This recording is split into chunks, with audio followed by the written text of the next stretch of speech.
welcome to Comic Book News. I'm still on the road in San Jose, but man, I had to take a break and pull out the $1 Million Comics cam and shoot a video about House of X #1.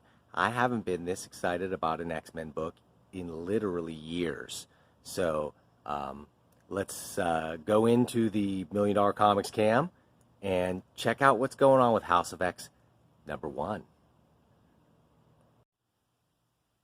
Hey, it's time to talk about House of X #1 by Jonathan Hickman and Pepe Larraz. It's $5.99. It's the first of 6 issues, but it's one of 2 companion series, House of X and Powers of X, which is coming out, I believe, next week. But this is kicking off the entire new relaunch of the X-Men. Now, if you're like me, you may not have read the X-Men for a long time because, well, frankly, it's been a while since they were really worth reading. Last time I remember reading X-Men on an even semi-regular basis was Brian Bendis's run, where he sort of brought the old X-Men back from the 60s as younger kids and sort of just messed even more with an already convoluted X-Men timeline. I had high hopes for it. It didn't work out. Previous to that, I remember being really excited when Ed Brubaker came on Uncanny X-Men for a while, but that one also sort of came and went without making much of a splash. This is something a little different.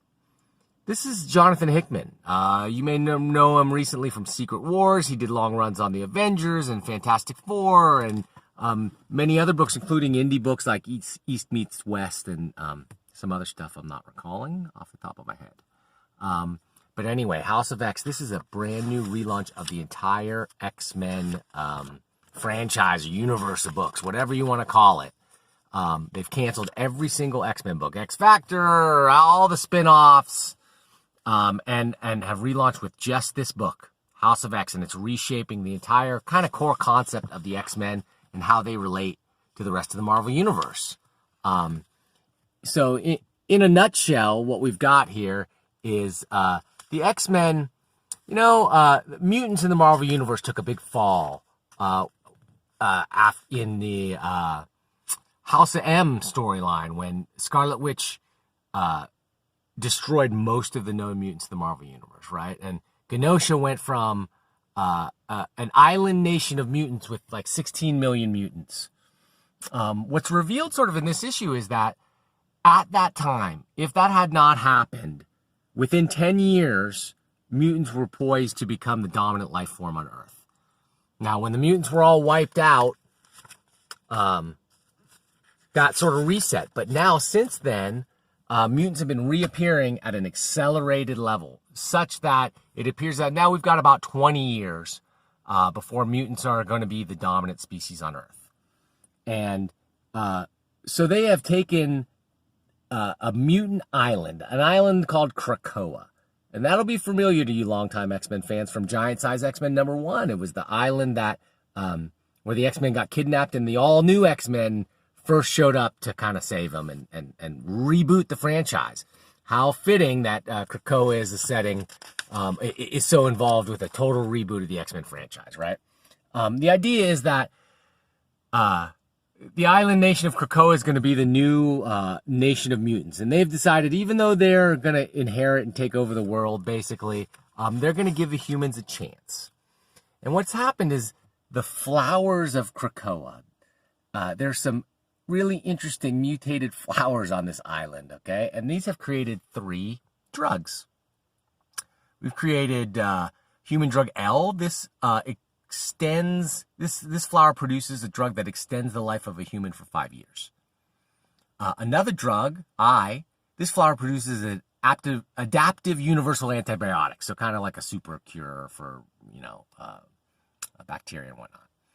And then human drug M produces a drug that cures diseases of the human mind. So presumably Alzheimer's and all kinds of mental ailments could be totally cured. These 3 drugs alone could totally change the world and change humanity.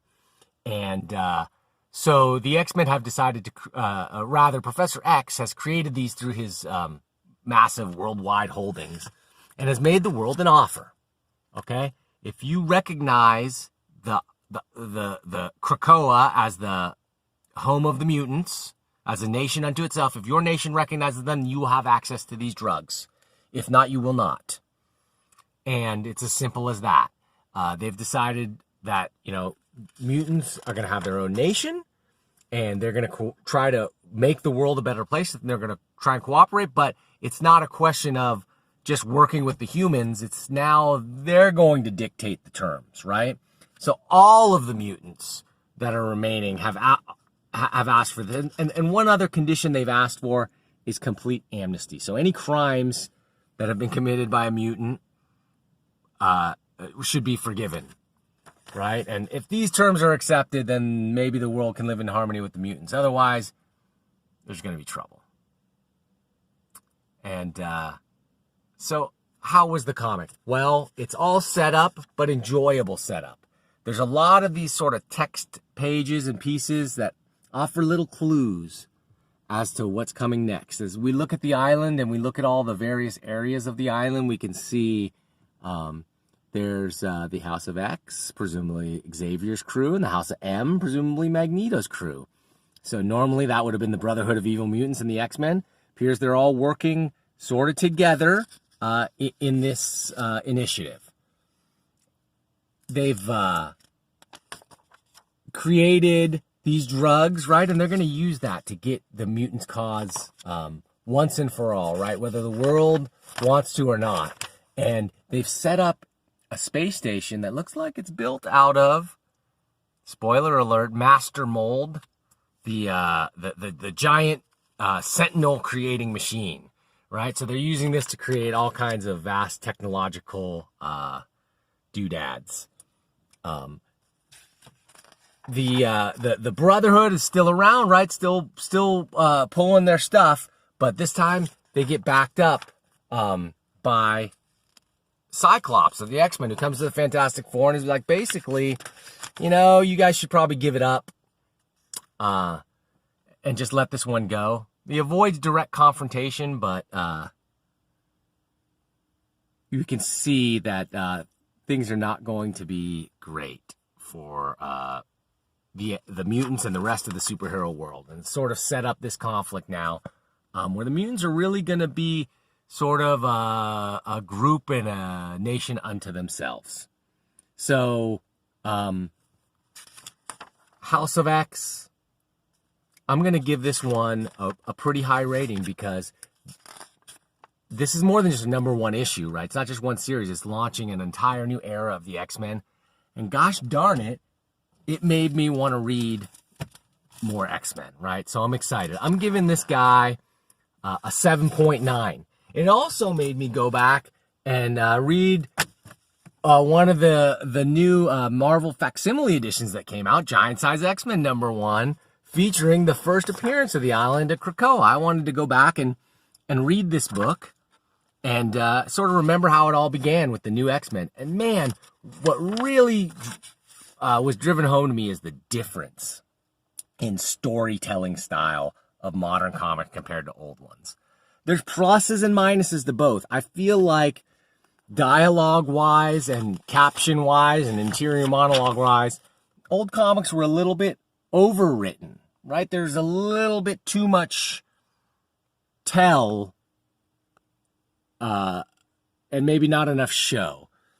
But if we look at kind of the new modern decompressed style of comics, right, where this is meant to be collected in a trade paperback. Whereas this Giant Size X-Men #1, this single issue introduced us to Nightcrawler, Colossus, Storm, Thunderbird, as well as reintroducing us to Wolverine and talking about the X-Men and introducing the island of Krakoa and so many amazing story events, a complete and total adventure in one giant-sized issue, which still had enough space at the end of it for a goofy backup story about Cyclops and his powers. And it's just so funny. It's written in a style that is so, just does not take itself seriously, right? It's talking seriously about Cyclops' powers, but written in such a fun, goofy manner that it's just like a breath of fresh air